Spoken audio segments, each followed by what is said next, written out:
প্রতিনিধি, রাষ্ট্রের প্রধান প্রতিনিধি এবং ইন্টারনেট পুলিশের এডিশনাল ডিআইজি আসাদ সাহেব সহ নানান জেলা পুলিশ যেইভাবে ওনারা বক্তৃতা করেছেন, বিশেষ করে কর্মী এবং ব্যাপারে এইভাবে আশ্বস্ত করেছেন শুধু তাদের কর্মক্রিয়াপদার কথা নিয়ে নয়, ওনারা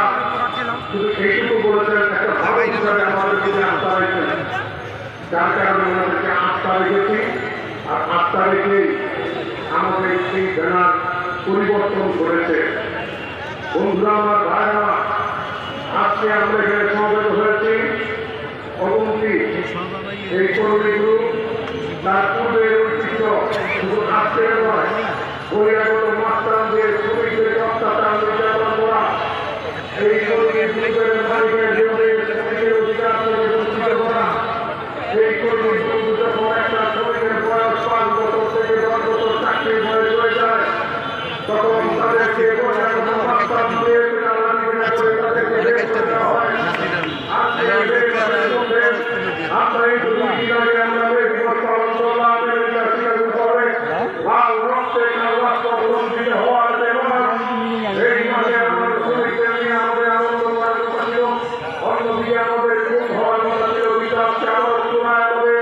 অধিকারের জন্য সংগ্রাম করতে হয়। একটু দুঃখজনক হতে পারে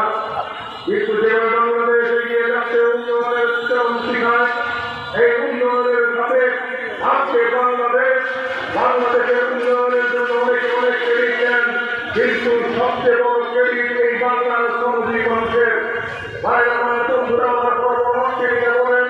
যদি আজকে পঞ্চাশের দিনে আমরা গর্ব করি সারা বিশ্বের ব্যাপারে এই 50 জমিনের মধ্যে 50 একটা পিলারের মধ্যে এই শ্রমিকের খাওয়ার গৌরবতী আজকে 50 আজকে যদি আমরা ট্রাক্টরের করি ওই ট্রাক্টরের সেই ট্রাক্টরের যেই রাস্তা নিয়ে চলে, সেই বীজের মধ্যে চলে, সেই ট্রাক্টরেরও আজকে শ্রমিকের ঘাম এবং রক্তের বিনিময়ে আজকে ঢাকা শহরের বড় বড় অট্টালিকা থেকেই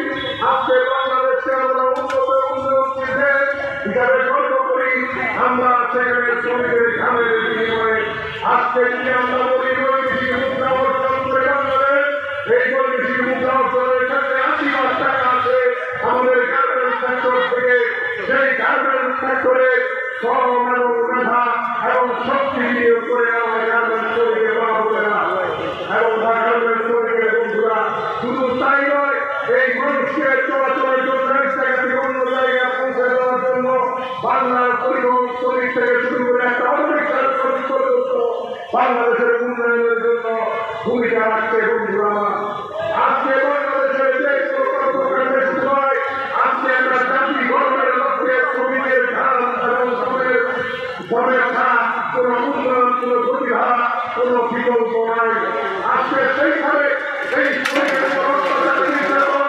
আমরা রমজান মাসের মধ্যে মাননীয় জেলা প্রশাসন মহোদয় উনি আমাদেরকে ডেকেছিলেন এবং আজকে আমরা বসেছি নারায়ণগঞ্জের যাতে বাংলাদেশের কোন জায়গায় কি হলো এটা আমাদের নারায়ণগঞ্জের প্রশ্ন নয়, আমাদের নারায়ণগঞ্জের কথা হলো আমরা নারায়ণগঞ্জের বিগত দিনে বলে শান্তিপূর্ণ অবস্থা ছিল, ঈদের আগে করার পরে চাই যেটা আমরা দেখতে চাই না। আমরা একত্রিত হয়ে সবাই সমৃদ্ধভাবে কাজ করে আমরা এই ঈদটা ওয়ার্কাম করতে চাই এবং ঈদের আগে সমস্ত বেতন প্রোগ্রাম এবং যে সকল মালিকগুলো সমস্যা করতে পারে তাদের একটা লিস্ট হয়েছিল কর্মচারী পরিদর্শকের মাধ্যমে। সেই লিস্টের মধ্যে 25 টাকার খারাপ ছিল, সেই 25 টাকার খারাপ মধ্যে 1-2 নম্বরের মধ্যে এই অবন্তি খেলার এই অবন্তি কর্মী গ্রুপের নাম, 2 নম্বরের মধ্যে 1 নম্বরের মধ্যে এই কর্মী গ্রুপের নাম ছিল। সেই ওরাপ্টেক গার্মেন্টসের মধ্যে ওরাপ্টেকটা খেলার মধ্যে সেসব খেলার মধ্যে সমস্যা হতে পারে। অতএব সেই ফ্যাক্টরির মধ্যে সেই ফ্যাক্টরিকে সরকারিভাবে দাঁড় দেওয়া আছে, সেই ফ্যাক্টরির মধ্যে শ্রমিক অধিকার পাবে না, সেই ফ্যাক্টরির মধ্যে